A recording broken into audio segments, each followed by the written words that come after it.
Bonjour, mon nom est Sylvain Grisot, je suis urbaniste et fondateur de Dixit.net. On visite aujourd'hui la Cité des Hospitalières à Montréal, en compagnie de Marie Renou, référente d'occupation transitoire chez Entremise.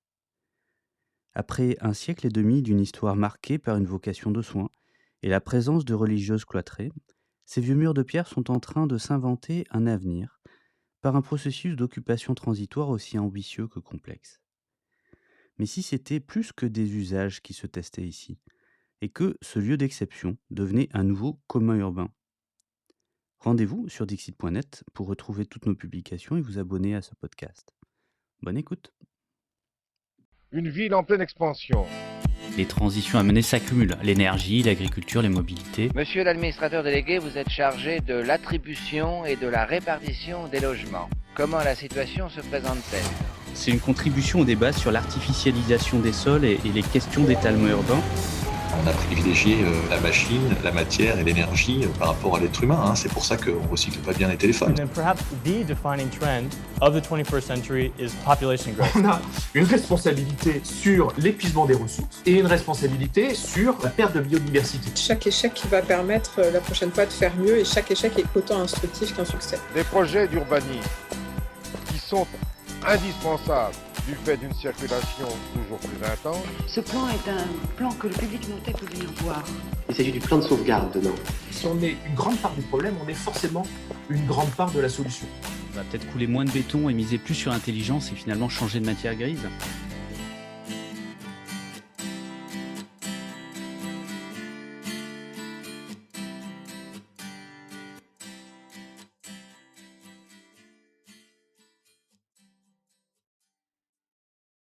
Marie Renou, bonjour. Bonjour. Alors Marie, peut-être que tu peux déjà te présenter, nous parler un petit peu d'Entremise avant qu'on parle du lieu particulier dans lequel on est là maintenant. Oui, bien sûr. Donc c'est ça, Marie Renou, mon titre officiel, référente d'occupation transitoire chez Entremise. Donc mon titre en fait consiste de manière très terrain à coordonner tout ce qui est activité, occupants, gestion des partenaires, gestion de tous nos projets d'occupation transitoire chez Entremise. Entremise, au sens très large du terme, c'est un OBNL, organisme à but non lucratif, spécialisé donc dans l'occupation transitoire. Occupation transitoire notamment de bâtiments vacants, autant patrimoniaux, commerciaux, industriels, etc., à des fins de conservation patrimoniale, à des fins écologiques aussi, puisque le bâtiment qu'on ne construit pas, c'est celui qui est le plus écologique, et à des fins sociales aussi pour permettre aux communautés de se réapproprier des bâtiments qui resteraient vacants pendant plusieurs années autrement. Donc moi particulièrement, je suis référente d'occupation transitoire pour la Cité des Hospitalières, qui est notre plus grand projet pour l'instant chez Entremise. Alors en effet, un projet massif, en tout cas c'est un site qui est extrêmement important, extrêmement bien situé au cœur de Montréal, au pied de Mont-Royal, et qui est chargé d'histoire. De toute manière, son architecture le montre. Est-ce que tu peux nous en parler un petit peu ? Bien sûr, comme tu l'as si bien nommé, il est chargé symboliquement, il est très grand, il est central vis-à-vis de Montréal aussi. C'est un espace que les gens voient au quotidien, mais auquel jusqu'ici ils n'ont pas eu accès, puisque la Cité des Hospitalières, comme on peut le deviner, était possédée et gérée par les religieuses hospitalières de Saint-Joseph, donc des sœurs cloîtrées. Qui sont arrivés à Montréal dès la fondation de Montréal avec Jeanne Mance et Paul Chomédé de Maisonneuve. Elles ont participé à fonder l'Hôtel-Dieu, qui est le plus vieil hôpital de Montréal. Ce faisant, elles ont aussi monté le couvent donc des Hospitalières, qui a bougé du Vieux-Montréal à son emplacement actuel où on est aujourd'hui, donc au pied du Mont-Royal, en 1861. Donc le bâtiment est quand même à plus d'un siècle. C'est ça, il est symbolique évidemment pour son histoire, pour sa localisation, mais aussi évidemment parce que son patrimoine est très important. On a encore une crypte par exemple en dessous de la chapelle de Chapelle Sainte-Famille qui contient les sépultures de la plupart des sœurs qui ont habité ici, mais aussi celle de Jeanne Mance par exemple, donc qui est la cofondatrice de Montréal. Donc c'est un lieu historique, c'est un espace religieux, et c'est un espace de soins. Un espace de pratique. Alors, qui s'est arrêté À quel moment est-ce que finalement le lieu se libère? La dernière sœur rentrée dans la communauté, ça date de 1970. Donc la communauté a commencé à diminuer en nombre depuis cette époque-là. Dans les années 70, on voit aussi l'Hôtel-Dieu, donc l'hôpital, récupéré par le gouvernement. Donc ce ne sont plus les sœurs qui gèrent cette fonction-là de soins. Donc elles se retranchent vraiment dans l'ensemble conventuel qui est connecté à l'hôpital par la chapelle. Et donc juste dans l'ensemble conventuel.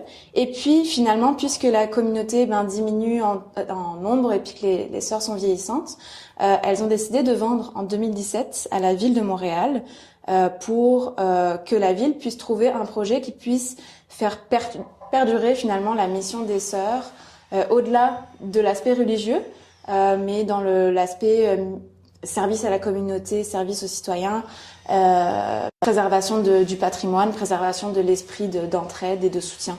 Donc c'est avec cette grande idée-là que la ville de Montréal a récupéré le bâtiment en 2017. Et c'est là où vous arrivez? Exactement. En fait, on arrive en 2019. Ouais. Donc après 2 ans de tâtonnement de terrain, d'études de la ville de Montréal, avec donc la ville de Montréal qui mandate entremise pour faire de l'occupation transitoire dans le bâtiment. Et ce, pour tester ce qui fonctionne moins bien, en lien avec la mission des sœurs. Donc en fait, ce que les sœurs leur ont demandé de faire. Donc trouver un projet durable dans le temps qui respecte l'esprit, l'histoire du lieu, avec différents porteurs de projets, donc de manière collective et en fonction surtout de 7 lignes directrices qui résument en fait la mission des sœurs après concertation avec les citoyens, études de la ville et conversation avec les sœurs. 7 lignes directrices qui ont émergé. Qui sont, je vais essayer de tenter de ne pas en oublier, créativité, hospitalité, guérison, réconciliation, enseignement, leadership des femmes et bien commun. J'espère que j'en oublie pas. Ça fait déjà un beau programme. Donc oui. Donc en fait, tout ce qu'on fait à la Cité doit être cadré en fonction de cette ligne directrice là. D'accord. Donc 2017-2019, c'est plutôt un temps de calage, mais qui n'aboutit pas sur la définition d'un projet, mais plutôt d'un processus qui doit définir ce que sera l'avenir du lieu. Sur l'îlot, c'est l'ensemble de l'îlot. Il y a encore une activité de soins qui est en parallèle où s'arrête finalement cet espace de projet et où est-ce qu'il commence? Juste un petit mot pour les dates en fait. C'est ça, 2017-2019, c'est la ville qui regarde un petit peu tout ce qu'on peut faire. Entremise rentre en jeu en 2019 et on a commencé à activer les lieux en 2021. Ouais. Nous-mêmes pour préparer l'occupation transitoire. Je vais venir par la suite. Mais pour ce qui est des activités de soins, en fait, non, l'Hôtel-Dieu, donc l'hôpital qui en fait, dont le propriétaire est le gouvernement, donc c'est un projet à part. Qui se parlent évidemment, ils se parlent de la ville de Montréal, le gouvernement pour avoir un projet d'ensemble cohérent, mais il n'y a plus de soins. Donc ça a été déplacé au CHUM, Centre Hospitalité Universitaire de Montréal, un peu plus au sud de Montréal. Il n'y a plus d'activités de soins, le bâtiment est également vacant, à part quelques activités diverses et variées. Donc il n'y a plus d'activités de soins dans l'aspect hôpital et dans l'ensemble conventuel non plus. L'espace est vide, les seules activités de soins, entre guillemets, qu'on peut rappeler, c'est en fait la vie des sœurs, parce que les sœurs sont encore dans le lieu malgré tout. D'accord. Elles ont vendu, mais elles sont encore dans l'aile sud du bâtiment. Et vu que c'est une communauté vieillissante, évidemment, elles ont des besoins particuliers. Mais donc aussi, elles veillent sur l'avenir du lieu. Bien sûr. En restant sur place. Donc on a un ensemble qui globalement mute et est en train de changer d'usage, changer de vie, avec des bâtiments qui sont à la fois imposants, patrimoniaux. Voilà, il y a à la fois une histoire, mais aussi une architecture qui est présente. Vous intervenez sur une partie de ce site, qui est cet ensemble conventuel, avec d'ores et déjà donc une occupation qui n'est pas transitoire, qui est les sœurs qui habitent encore là partiellement. Très bien. Je sais pas si on commence la visite. On peut commencer, bien sûr, oui. Hop. On va passer à côté de mon collègue qui fait des travaux pour améliorer justement l'occupation du site. Attends, va une seconde. Donc c'est ça, là on sort de la procure pour arriver à l'embranchement des ailes est-ouest et nord-sud. Donc un peu plus au sud, derrière les portes cachées, on a les sœurs. C'est évidemment un espace auquel on n'a pas accès parce que sinon tout le monde est bien curieux de la vie des sœurs, donc tout le monde irait très régulièrement les voir. Bien qu'on on a encore une réunion avec elle hier pour les tenir un peu au courant et les mettre en contact avec des occupants du site. Au nord, on a la salle de communauté. Donc on peut aller la voir, se diriger doucement. Oui, en effet, je vous le dis, c'est quand même cette partie centrale. On a une petite ligne du temps, en fait, avant la salle de communauté, dans l'espace où les personnes passent le plus régulièrement, qui explique toutes les activités qu'on a menées depuis juin 2021, quand on a commencé à activer le site. Donc, tous les événements qui ont lieu. Évidemment, il y a un petit trou avec la Covid, mais autrement, on a eu beaucoup d'activités très diverses et variées, là. Oui, les murs servent aussi à exposer le processus, des frises chronologiques, mais aussi le rappel des 7 principes. On veut que ce soit un petit peu interactif, tout ça, donc voilà.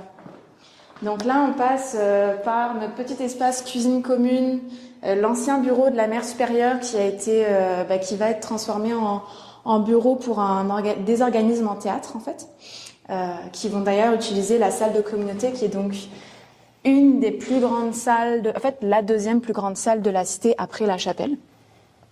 Donc, comme on peut l'entendre, c'est une salle où on se parle. Il y a vraiment une ambiance particulière dans ce lieu-là. Puis historiquement, c'était un peu le salon des sœurs. C'était là qu'elles venaient jaser, coudre, se reposer. Puis c'est vraiment notre salle un peu polyvalente, en fait, qu'on peut utiliser à des fins diverses. Alors, on est sur des lieux qui n'ont plus d'activité de soins depuis longtemps, mais qui sont quand même parfaitement entretenus, même s'ils sont dans leur jus quelque part. On est sur des espaces sur lesquels on sent bien qu'on a eu un entretien, un respect du bâtiment, et puis des espaces, aussi des espaces verts qui viennent s'insérer entre les ailes du bâtiment qui donne, je pense, des vraies qualités, notamment en été, quoi. Ben, tout à fait. En fait, le jardin est énorme. Puis, ce qu'il a de particulier, c'est qu'il est ancré dans un espace de la ville de Montréal qui est très propre à la spéculation immobilière, qui est très achalandé. Il y a beaucoup de circulation. C'est vraiment la ville centrale, comme on peut l'imaginer quand on parle d'urbanisme. Mais le jardin est vraiment cet espace protégé. Il y a des vergers, on a des marmottes, des lièvres, etc. dans les jardins. C'est un espace qui est très calme et dont on veut vraiment conserver la quiétude. Donc c'est ce sur quoi on travaille également dans les jardins, mais aussi dans le bâtiment. Conserver cet état de quiétude aussi, ouais, tout à fait, qui est propre à l'aspect conventuel et à l'introspection que les sœurs menaient dans ce lieu-là. Donc on sort de la salle de communauté, on se dirige vers l'aile centrale est-ouest, qui est en fait on est vraiment dans l'espace qui a le moins bougé en termes de murs, d'aménagement, etc. depuis les débuts. On passe devant des petites cabines téléphoniques qui retracent un petit peu comment on vivait le lieu. Il y a aussi des éléments qui datent donc du couvent et de l'Hôtel-Dieu quand il était dans le Vieux-Montréal. Donc par exemple, on a une petite fontaine à eau là qui date de 1600 en fait. Donc c'est partiel, l'espace est sobre, mais il y a quelques éléments comme ça qui retracent l'histoire du lieu. Peut-être tu voudras sans doute y venir plus tard, mais vous êtes arrivé il y a quelque temps. Le processus d'occupation est pas encore mature, c'est-à-dire tout le monde n'est pas encore arrivé. On est dans un lieu qui est pas encore complètement plein. Tout à fait. En fait, là, le rez-de-chaussée et l'aile nord, on commence à les occuper. Donc, on avait croisé quelques occupants là dans les espaces. Donc, on a par exemple beaucoup d'organismes en théâtre et d'organismes en théâtre impliqués notamment, pas juste du théâtre pour du théâtre, mais du théâtre participatif qui traite d'enjeux de société comme le harcèlement de rue, etc., et qui implique les spectateurs. Par exemple, Tisserie Dounia fait ce genre de représentation. On a des organismes en théâtre au rez-de-chaussée, on a beaucoup d'organismes créatifs dans l'aile nord. Malheureusement, on peut pas encore utiliser le 2e, 3e, 4e de l'aile centrale. En raison d'enjeux de sécurité incendie. Donc en fait, on est encore dans le défrichement de en fonction des issues d'évacuation, de comment les murs sont faits, etc. Qu'est-ce qu'on peut exactement faire? On n'a pas encore une réponse définitive, mais en attendant, on peut pas occuper ces espaces-là.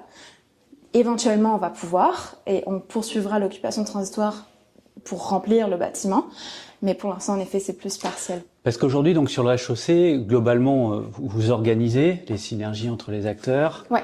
Vous les accueillez, il y a une gestion évidemment collective à monter, mais au vu de l'état du bâtiment, il n'y a pas eu besoin d'aménagement, d'investissement significatif pour qu'il soit réoccupé. Là, sur les étages, éventuellement, notamment pour la sécurité incendie, ça pourrait être nécessaire?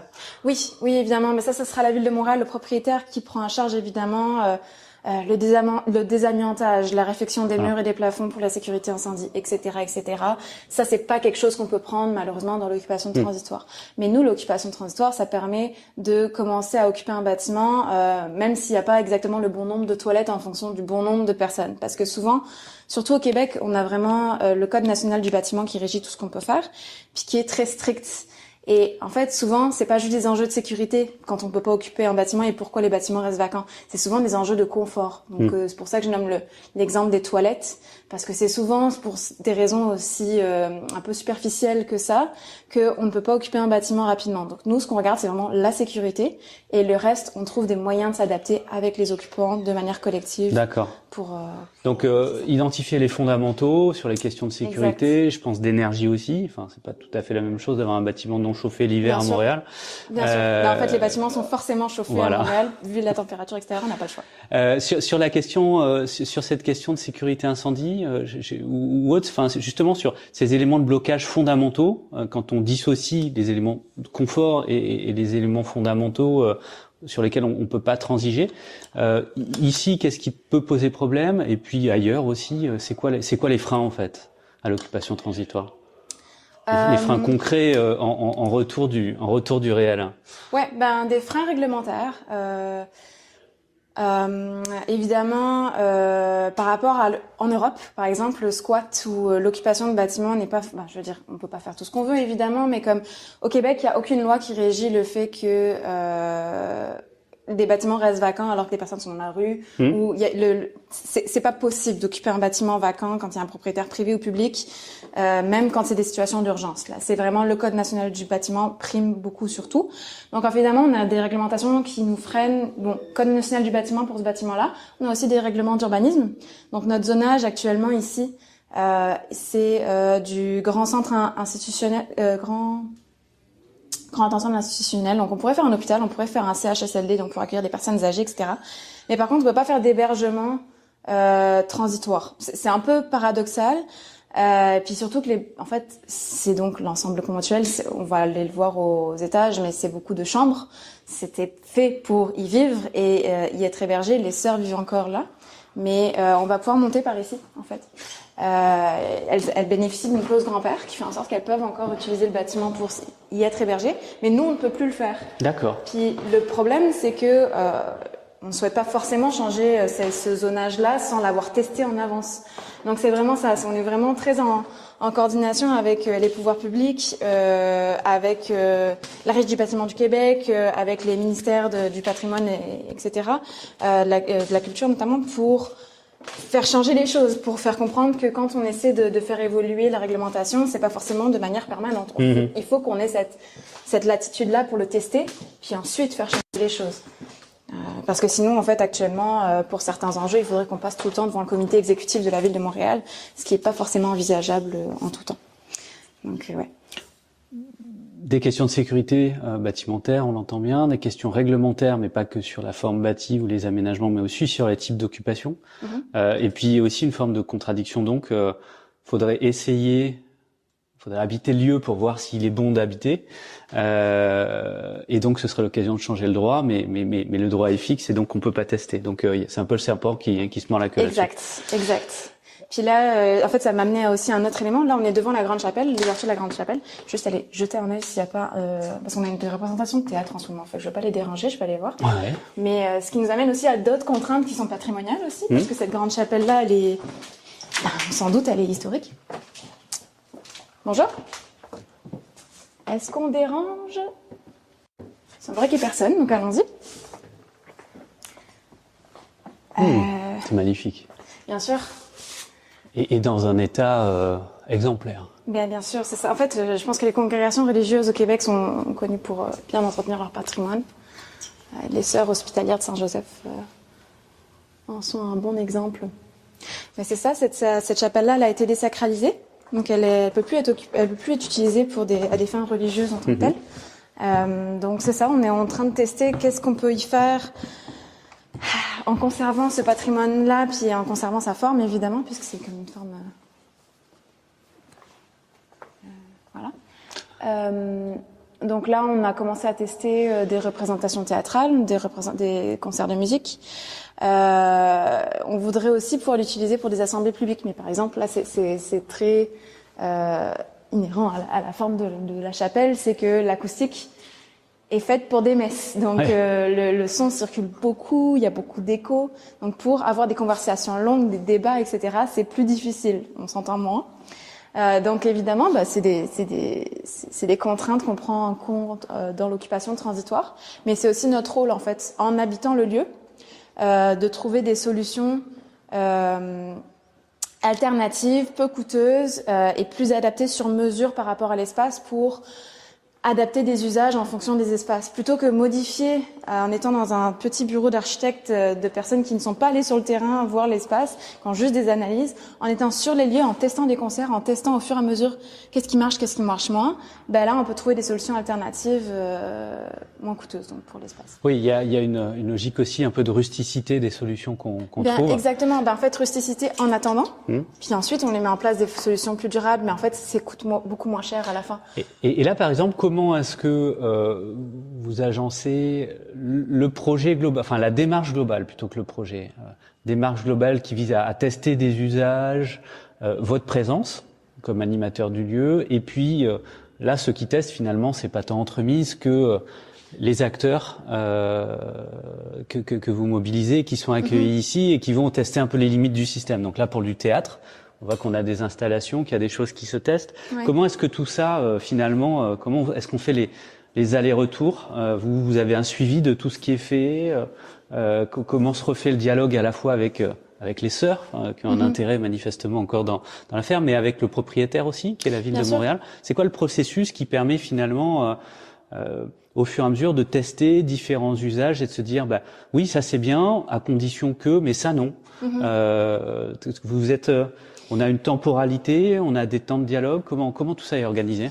C'est toute notre réalité en fait. Nous, on a juste le rôle d'intermédiaire parce qu'en effet, on ne fait pas les choses. On propose à des occupants de les faire et on est en constant dialogue en effet avec les occupants. Donc c'est souvent des rencontres quotidiennes. Le bureau de permanence, en fait, d'être sur place, c'est ça qui permet d'avoir des interactions quotidiennes et régulières et pas juste envoyer un courriel quand il y a vraiment une urgence, mais pas. Oui, c'est intéressant c'est ça, c'est le retour d'expérience, c'est faut vivre l'expérience, quoi. Exactement. Ouais. Donc c'est vraiment ce contact humain au quotidien qui fait en sorte que nous on a les informations, on les documente et on a des suivis réguliers avec différents services. Donc il y a plusieurs services de la ville qui sont impliqués dans ce projet. Service de la culture, service de la gestion et planification immobilière, etc., etc. Donc services qui ont différentes spécialités. Donc pour les cultures, par exemple, on leur parle des enjeux acoustiques, on leur parle des enjeux symboliques de l'utilisation de l'hôtel dans la chapelle. Ouais. Qu'est-ce qu'on a noté comme enjeu avec les occupants. Et puis finalement, service de la gestion et planification immobilière, on leur parle du chauffage, on leur parle de ce genre de choses. Donc on a des suivis, simplement des rencontres régulières à chaque semaine pour ce genre de choses où on transfère l'information. Et ce débat donc un peu permanent, il y a dès le début dans la mission d'entremise un début et une fin, un horizon au bout duquel il faut prendre des décisions, ou est-ce que globalement tout le monde s'est lancé à l'aventure et puis on verra bien? Non, alors bien sûr, l'idée c'est vraiment qu'il n'y ait plus besoin d'entremise à la fin. Ouais. Nous, on est là vraiment aussi de manière transitoire. Donc en fait, le but c'est d'autonomiser le site, son propriétaire, les occupants, de faciliter en fait la création d'outils entre toutes ces personnes-là, autant de gouvernance que de gestion immobilière, etc., de modèles financiers, tout ça. Nous on propose tout ça, puis à la fin on s'en va. Donc par exemple pour ce projet-là, nous, notre contrat se termine en 2023. On verra ce qui se passe par la suite, comme on est renouvelé ou pas, etc. Mais l'idée, c'est ça, c'est vraiment d'autonomiser le site avec ses suivis quotidiens pour que tout le monde ait les clés en main. En fait, tout le monde ait les informations nécessaires, autant pour la gestion du bâtiment que pour la viabilité du lieu, pour prendre des décisions éclairées par la suite. Donc, on fait aussi... Là, on n'a pas encore assez d'occupants, mais on est en train de monter des comités de gouvernance pour les occupants, pour qu'ils prennent conscience en fait de pas juste un club social, etc., pour que ce soit le fun d'habiter le lieu, mais aussi de l'impact financier que peuvent avoir certaines actions qu'ils posent ou que la ville pose sur le projet. Donc on veut vraiment impliquer tout le monde là-dedans. Donc c'est comme ça qu'on perçoit les choses. Ici, on est au 2e étage, donc c'est l'espace qu'on ne peut pas occuper actuellement. Ça ressemble beaucoup à un hôpital, mais en fait, c'est l'ancien étage d'infirmerie, mais pour les sœurs, parce que les sœurs on va dire communauté vieillissante avec des besoins particuliers. Donc c'est l'espace qu'on peut pas occuper actuellement. On occupe juste un petit espace qui s'appelle le solarium, qui donne sur les jardins, qui est particulièrement bien éclairé en salle de conférence. Donc c'est la petite utilisation qu'on en fait actuellement. Donc là, on est bien sur des questions donc incendie, c'est-à-dire au sens évacuation, etc. Hein, c'est les contraintes qui font qu'on peut pas occuper. Exact, tout à fait. Mais on y travaille toujours parce que nous, notre but, c'est justement pas qu'il y ait juste une décision de rendu pour la sécurité incendie, puis c'est tout. Nous, on essaie de trouver des alternatives. Donc, par exemple, on nous dit, il y a que 2 évacuations. C'est pas possible en fonction du nombre total. Par exemple, si on met 500 personnes sur 2 étages, ça ne se peut pas avec les issues d'évacuation. Mais nous, ce qu'on propose, c'est en fonction de ce qu'on a analysé des besoins de chacun, de limiter, par exemple, la capacité. Plutôt qu'il y ait 500 personnes, peut-être qu'il y en aura 50. Plutôt. Puis du coup, là, le problème de l'issue d'évacuation, il y en aura plus. Mais en fait, ça, c'est pas le genre de mode de pensée qui est fait par un architecte ou par un service incendie au fur et à mesure de l'occupation. Donc là, ça veut dire quoi? Que vous vous mettez entre les occupants potentiels, la ville, les services incendie qui disent oui ou non, c'est ça? Oui, c'est ça. Hein, exact. de façon à la fois rentrer dans les solutions techniques, mais aussi par les programmes. C'est-à-dire que vous avez acquis aussi cette compétence-là, qui est quand même hyper technique, réglementaire, pour dialoguer avec chacun. Bien sûr, en fait, c'est pour ça qu'on a des architectes et des urbanistes à l'intérieur d'Entremise. C'est pour ça qu'on a cette expertise, parce que sinon, on s'en sortirait pas. Évidemment, il nous faut des personnes qui sont expertes du Code national du bâtiment, qui sont expertes en sécurité pour pouvoir avoir ce genre de conversation. Parce qu'on ne peut pas mettre en danger des personnes, évidemment, pour rien. Là, c'est pas le but. Donc, évidemment, il faut qu'on ait un regard éclairé quand on a ce genre de conversation. Non, mais il y a toujours cette logique qui est souvent moins coûteuse, mais plus complexe, finalement, d'arriver à trouver le bon compromis entre l'usage d'un côté, les interventions qui peuvent être sur le bâtiment, qui peuvent avoir lieu, mais venir les minimiser et trouver le bon compromis entre la règle, les usages et les adaptations, plutôt que de faire des travaux lourds pour avoir une troisième circulation verticale pour évacuer. On se pose les questions plutôt du programme, du type d'occupation, etc. Et ça peut paraître plus coûteux à la base en termes de ressources humaines, d'aller-retour, etc. Mais au final, c'est moins coûteux sur le long terme puisqu'on a un bâtiment qui est occupé, on peut aussi charger des loyers parce qu'évidemment, il faut qu'on réfléchisse à la viabilité financière du projet. Et puis évidemment qui, en termes écologiques, économiques et social, qui ne reste pas vacant pendant 10 ans et qui est chauffé, parce que c'est ça, au Québec, on doit chauffer à 10 degrés tout l'hiver, obligatoirement. Minimum, c'est ça, pour rien. Alors qu'il y a des personnes on est dans une ville où il y a de la spéculation immobilière, où c'est très dur de se trouver les espaces. Donc évidemment, il y a ce genre de coût. On peut continuer par ici. On va continuer vers l'espace du noviciat, qui est en fait donc dans l'aile nord. Donc l'aile nord qui, donc je rappelle, peut être occupée et qui est occupée donc par un espace de coworking. Donc le noviciat, c'était pour les novices. Donc les sœurs qui rentraient dans la communauté, qui passaient 2 ans en fait en réflexion par rapport à ce processus-là avant de devenir postulantes et avant de devenir sœurs. Donc il y avait tout un processus. Donc on a des anciennes chambres, on a des anciens espaces pour les novices particulièrement, mais on a aussi une salle de conférence dans ce fameux noviciat. Cette histoire-là que tu nous contes, un peu pièce par pièce, bâtiment par bâtiment, dans votre processus, qui tient le fil de tout ça, qui raconte le lieu, est-ce que manifestement il y a une vraie attention à l'histoire et au patrimoine dans votre démarche de projet? Est-ce que ça va donner lieu aussi à des objets, des formes de formalisation? Il y a quelqu'un qui tient le carnet finalement de cette histoire? On est plusieurs en fait. Évidemment, nous, Entremise, quand on occupe un lieu, quand on le prépare, l'occupation, etc., c'est sûr qu'on documente. C'est hyper important pour nous de comprendre le lieu pour avoir des interventions qui fassent du sens par rapport à l'histoire et par rapport au niveau technique, évidemment aussi. Mais on est beaucoup en contact avec le musée des Hospitalières, qui est en fait un des occupants du site, donc avec qui on se coordonne constamment pour savoir est-ce que si on met un atelier de yoga dans l'ancienne boulangerie, ça fait du sens, peut-être pas, on pourrait peut-être trouver un truc alternatif. Oui.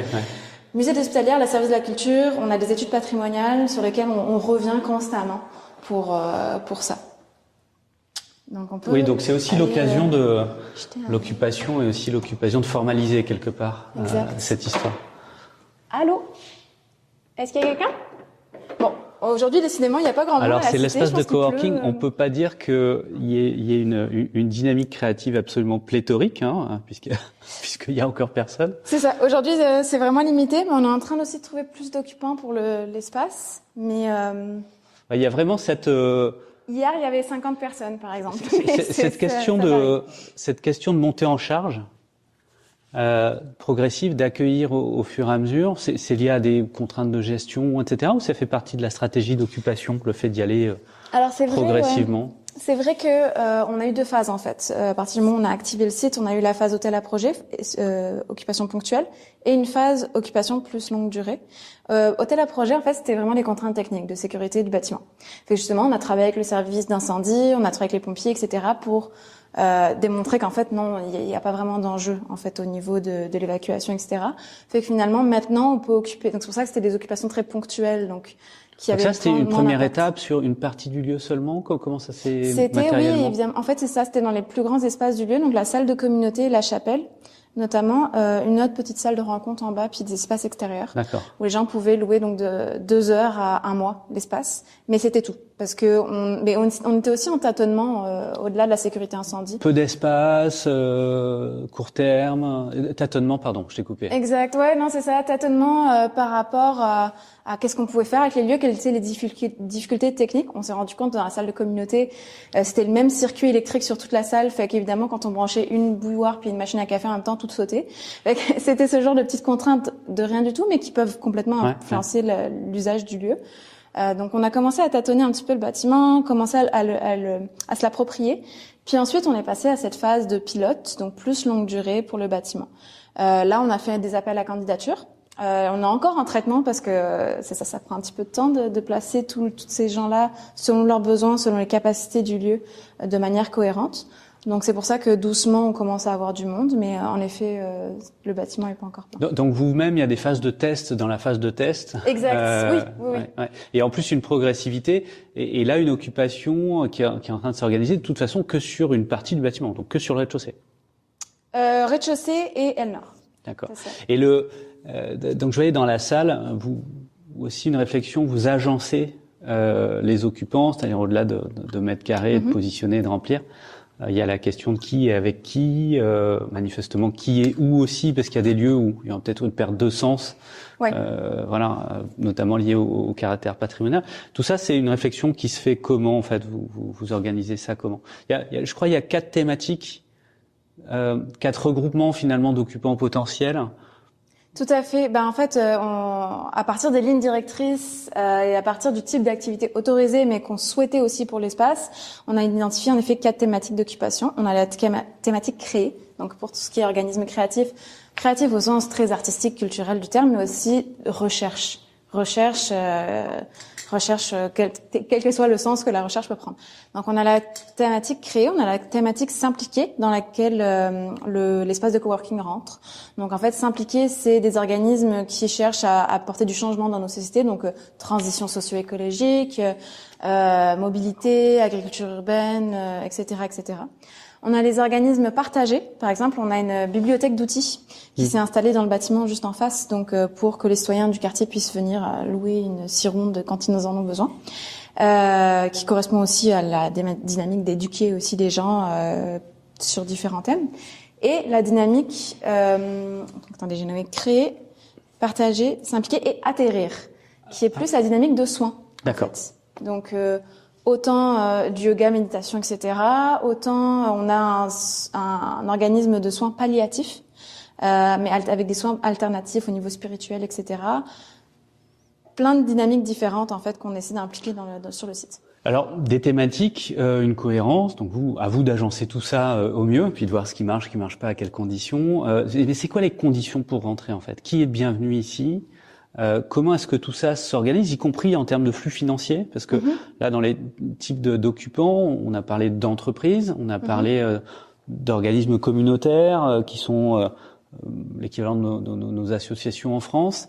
On a sans doute parlé aussi de structures qui sont en cours de création, enfin qui n'existent Pas encore. Voilà. C'est comment est-ce que quelque part je suis légitime à dire je voudrais être ici en fonction de mon activité, en fonction de mon positionnement. C'est ça, comme je disais, on a un appel à candidature. On avait fait un appel à candidature spécifique pour la thématique créée. On a fait un appel à candidature un peu plus large par rapport à toutes les thématiques. On le mentionne évidemment qu'il y a des lignes directrices à respecter, etc. Et puis ensuite, on a un comité de sélection. Donc, on a un comité de sélection qui était composé de tous les services impliqués de la ville, donc dans le projet, service de la culture, encore une fois, etc. L'arrondissement et entremise. Donc en fait, on s'assoit, on regarde les candidatures ensemble, puis on regarde en fonction de est-ce que ça rentre dans les lignes directrices, par exemple, est-ce que si c'est un organisme de soutien au bien-être de la communauté inuit de Montréal, ça rentre dans la dynamique la thématique réconciliation, la ligne directrice réconciliation et soins.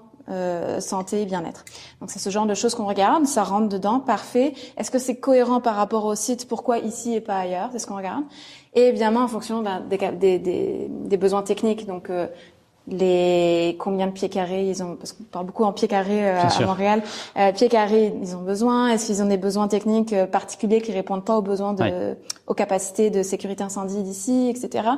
Ce genre de choses. Et finalement, on regarde aussi beaucoup l'intérêt, on a des questions par rapport à ça, des organismes à s'impliquer dans le lieu. Donc c'est pas juste on vient ici, on fait notre 9 à 5 puis on repart à la maison. L'idée c'est que tout le monde participe un peu au projet général de la cité hospitalière afin de créer une communauté cohérente et soudée. Donc en fait, on demande à ce que les gens répondent à une entente de réciprocité. C'est comme ça qu'on l'appelle. Donc qu'ils puissent rendre à la hauteur de leurs moyens au projet, donc des herboristes qui font un herbier du jardin, peut-être, ce genre de choses, des spécialistes en agriculture urbaine qui peuvent s'occuper des plantes de la cité et les mettre en valeur et faire des ateliers par rapport à ça, etc. Mais aussi donc la volonté de s'impliquer collectivement, donc participer à la gouvernance, puis créer des partenariats avec les autres occupants, créer des projets un peu plus généraux. Donc on a évidemment les enjeux techniques. Est-ce que ça rentre? Est-ce que les besoins répondent? Est-ce que les lieux répondent aux besoins?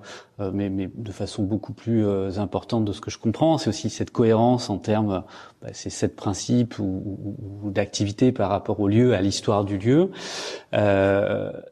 En soi, et puis quelque part cette participation collective, avec donc un peu 3 têtes sur ce comité de sélection, à la fois vous, gestionnaire, le propriétaire, la mairie en tant que propriétaire, et puis l'arrondissement, donc plutôt le politique local, enfin en tout cas le territoire qui serait présent à ce tour de table. C'est un peu le principe de ce fonctionnement. C'est ça. Pour l'instant, c'est ça. Puis en fait, l'idée c'est que le comité de sélection puisse être étendu. Donc éventuellement, on pourra avoir des occupants en fait au final dans le comité de sélection. Qui pourrait être une participation à l'effort collectif. Évidemment. Aussi. Puis on pourrait aussi avoir les religieuses. Les religieuses sont vieillissantes, fait qu'elles participent pas actuellement parce que c'est un peu trop leur demander. Mais peut-être qu'éventuellement, quand le projet sera un peu plus en place et qu'il y aura moins de comités de sélection, elles pourraient participer plus régulièrement aussi. Alors. Et derrière, quelle est la réalité économique pour les occupants? Comment ça se passe? Parce que là, on est donc sur un lieu qui est propriété de la ville de Montréal. On l'a dit tout à l'heure, s'il doit y avoir des gros investissements, c'est à la charge du propriétaire. Il faudra que ce soit évidemment justifié, etc. Mais quoi qu'il en soit, on a des coûts de gestion, on a des énergies. Puis donc comment ça se passe en fait?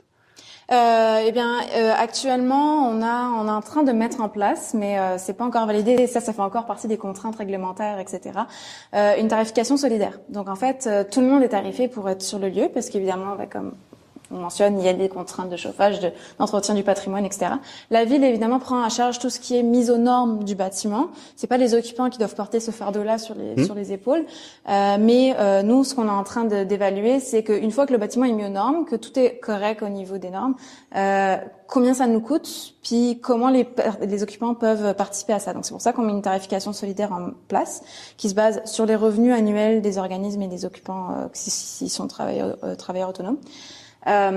Sur le statut juridique de l'organisme, donc c'est une entreprise privée, un travailleur autonome versus un OBNL, etc. Sur le type de service rendu. Donc si c'est de la vente commercialisation versus du soutien soins à la communauté, etc. Donc on se base sur ces 3 critères, puis c'est là qu'on met en place une tarification pour les occupants. Donc ils payent un loyer en fonction du pied carré qu'ils occupent. basé sur cette tarification solidaire-là. Donc je peux avoir ici 2 personnes qui sont face à face sur des bureaux et qui vont payer finalement un prix très différent parce que c'est un autre type d'organisation, une autre réalité économique pour eux, mais aussi parce qu'ils ont un impact social, un impact écologique ou autre qui est différent. On a encore, par exemple, pour l'espace, parce que l'espace de coworking, vu que c'est avec des postes un peu mobiles, flottants, etc., c'est encore un peu particulier. Mais pour les autres, en effet, on peut avoir une salle où le prix au pied carré peut être complètement différent de la salle en face. Alors, dans ce qui est répercuté sur ce qui sera répercuté sur l'occupant, il y a quoi comme coût? Et notamment, est-ce qu'il y a les coûts de gestion qui sont nécessairement importants pour un lieu comme ça? C'est des gens qui sont là toute la journée pour gérer tout ça et c'est évidemment vital. Est-ce que ça fait partie aussi, c'est intégré à l'avenir au coût de gestion ou est-ce que ça s'arrête? En fait, les coûts de gestion vont avoir, en fait, tout est inclus dedans, mais évidemment, c'est sûr que les coûts de gestion, on veut les minimiser au maximum. En fait, on veut les minimiser au maximum. ça sonne un peu contradictoire, mais en effet, le but, c'est que avec un modèle de gouvernance fonctionnel, on puisse. Je vais éteindre la lumière en partant, puisqu'on se veut écologique, fait que allons jusqu'au bout avec cette démarche-là. Hop, tac. Je sais pas comment fermer les derniers. Le but, c'est que avec un modèle de gouvernance fonctionnelle, c'est que les occupants puissent gérer eux-mêmes le bâtiment au final. Donc il n'y ait pas de ressources humaines, parce que c'est souvent ça qui coûte cher. Des ressources humaines qui soient, donc comme moi, mon poste de référente d'occupation transitoire, qui soient dédiées à ce projet-là. Oui, donc la rationalisation, elle passe aussi par là, c'est trouver des modes de gestion dans lesquels on va aussi transférer aux occupants une partie des charges de gestion. Tout à fait. Parce que ça fait partie aussi de la capacité du collectif à baisser les coûts. Tout à fait. Après, c'est ça, on est encore au début du processus de mise en place de ces modèles-là. Fait que c'est sûr que c'est encore en cours de réflexion. Ah, un petit problème de lumière ici. Bref, c'est pas très grave, on va pas rester. Donc là, on est au 3e. On est encore dans l'aile nord, donc encore occupé. D'un côté, on avait les archives des sœurs, donc un espace qu'on ne peut pas occuper. De l'autre côté, c'est déjà utilisé par des artisans en textile, notamment. Puis là, on fait un bref passage par l'atelier de couture, représentant encore un peu le côté autonome des sœurs sur le site, puisqu'elles étaient cloîtrées. Évidemment, elles avaient une boulangerie, un salon de coiffure qui est juste en face, un atelier de couture, etc. Puis c'est ce genre d'espace qui est quand même très illustratif de la démarche transitoire, du sur-mesure de la démarche transitoire en fait. C'est-à-dire que normalement dans des projets comme celui-ci, on essaie de conserver le patrimoine surtout extérieur. Le façadisme, c'est une chose, on conserve beaucoup l'extérieur, mais à l'intérieur des bâtiments, pour mettre aux normes, on enlève tout, on arrache tout, puis on met au propre. Et là, on a une contrainte à l'occupation qui est importante. C'est une grande banque qui est en plein milieu de la pièce, une espèce de grande table avec des tiroirs partout. C'est sûr que c'est un poil contraignant pour l'occupation future. Un poil contraignant ou en fait un avantage, puisqu'en fait on a un espace qui est déjà adapté pour des artisans textiles ou des artisans papier ou différents types. Donc en fait là, nous c'est pour ça qu'on cherche des porteurs de projets, on fait des appels candidatures très larges en présentant les options. Et plutôt que d'adapter les espaces à l'occupant, on adapte l'occupant à l'espace. Donc pour conserver ce patrimoine-là et le mettre en valeur. Donc c'est vraiment ça l'avantage de l'occupation transitoire. On peut continuer dans notre petit circuit.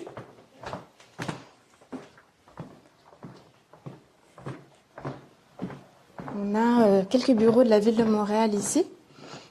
Et puis on a cette fameuse cloche en fait, corde qui en fait est l'ancienne cloche qui permettait d'attirer les paroissiens à la messe. D'accord, donc là, la corde de la cloche qui traverse du faux plafond, sans doute... du rez-de-chaussée jusqu'à... En fait, il traverse les 4 étages. Sans doute très récent, et d'accord, oui, il y a un caractère un peu... C'est ça.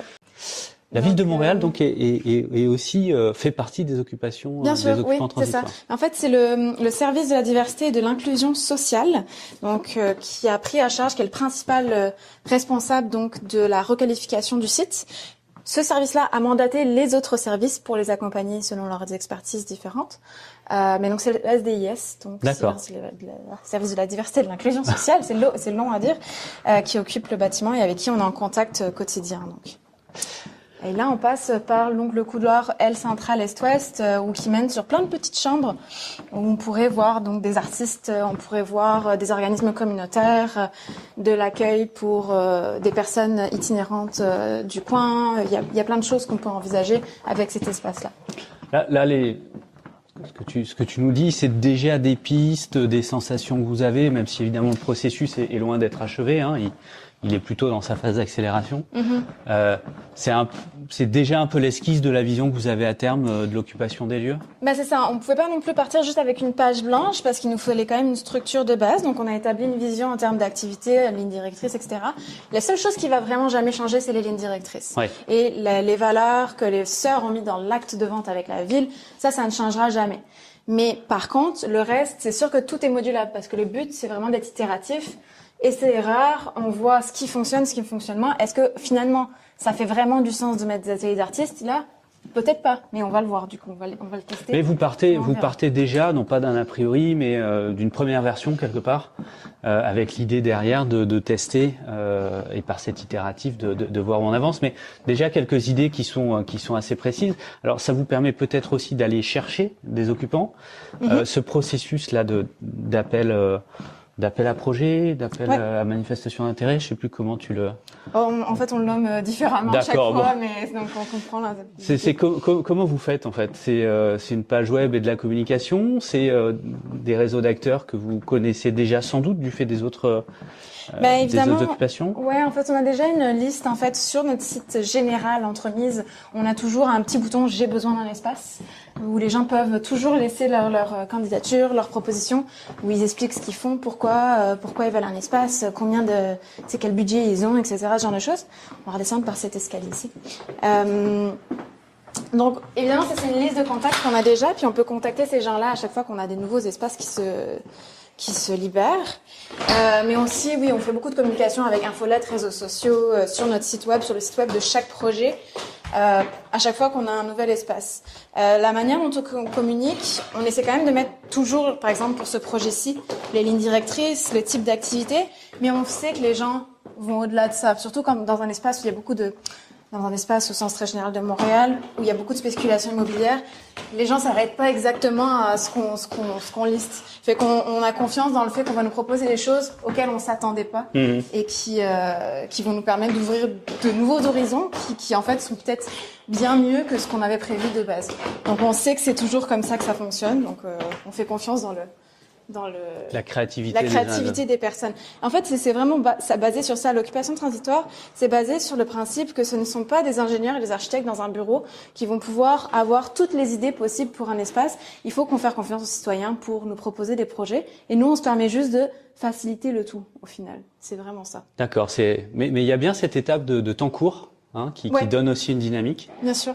Qui permet de tester les choses. On est de retour, mais on aurait pu, je sais plus quelle heure il est, s'il nous reste 20 minutes ou pas. Il est 11h33, en fait, on pourrait quand même continuer à aller voir un petit peu les espaces verts. Ouais, volontiers. Évidemment, on a fait un trajet vraiment réduit, parce que c'est labyrinthesque. Le sous-sol contient évidemment la crypte, la boulangerie, la serre, on se perd très très facilement. Oui, mais on reviendra, ça c'est pas un problème. Bien sûr, ouais, bien sûr. Mais là, je pense que ça mérite quand même, pour le temps qui nous reste, d'aller faire un petit... Est-ce qu'on peut en profiter, parce qu'il y avait déjà beaucoup dans cette salle un peu centrale là de vos bureaux, il y avait au mur des plans des différents niveaux, des petites fiches avec les occupants potentiels et puis des fils en laine qui permettaient de les relier entre eux et puis de les mettre dans un espace ou un autre. Est-ce que tu peux nous raconter qui va venir Bien sûr, mais en fait, je peux déjà vous raconter qui est déjà là, sur place. Ouais. Donc, on a... Attendez, je bloque les portes pour pas qu'on se reste enfermé. Ça aussi, c'est les petits enjeux d'occupation transitoire. On trouve des systèmes D. Donc, on a beaucoup d'organismes créatifs parce qu'on pensait avoir plus d'espace disponible à la base. Donc, on pensait faire un appel à candidature par thématique, donc pour les 4 thématiques. Donc, on a beaucoup misé sur le créatif en premier. Finalement, on a moins d'espace, donc ils prennent une plus grosse proportion d'espace par rapport aux autres. Ouais. Donc on a des organismes en théâtre, donc que je vous ai déjà nommés, mais toujours du théâtre impliqué. Donc Petit Sridonia par exemple, c'est vraiment un théâtre pour les minorités ethniques, fait par des minorités ethniques et sur des thématiques sociales. Et souvent c'est des représentations immersives avec les spectateurs qui deviennent finalement des acteurs. Bref, toute une thématique sociale, donc ça rentrait dans plusieurs de nos lignes directrices. On a également un organisme qui travaille en création et en recherche sur la thématique du vieillissement. Comment bien vivre dans nos sociétés actuelles, comment bien mourir aussi dans nos sociétés actuelles. Un organisme aux Trois Sentiers qui est donc un organisme en soins palliatifs, c'est comme ça qui se nomme. Des artisanes, une association de relieurs aussi, un art qui se perd puis qui témoigne de l'histoire du lieu aussi, puisqu'elles sont installées dans l'ancien atelier de reliure de la cité. D'accord, ouais. On a la remise, la bibliothèque d'outils. J'essaie de ne pas en oublier, on a quand même beaucoup d'espace malgré tout. Non, mais c'est plus pour qu'on comprenne un peu la diversité au-delà au-delà des uns et des autres, la diversité des types d'occupants. Et là, c'est des diversités de statuts aussi. Donc on a des...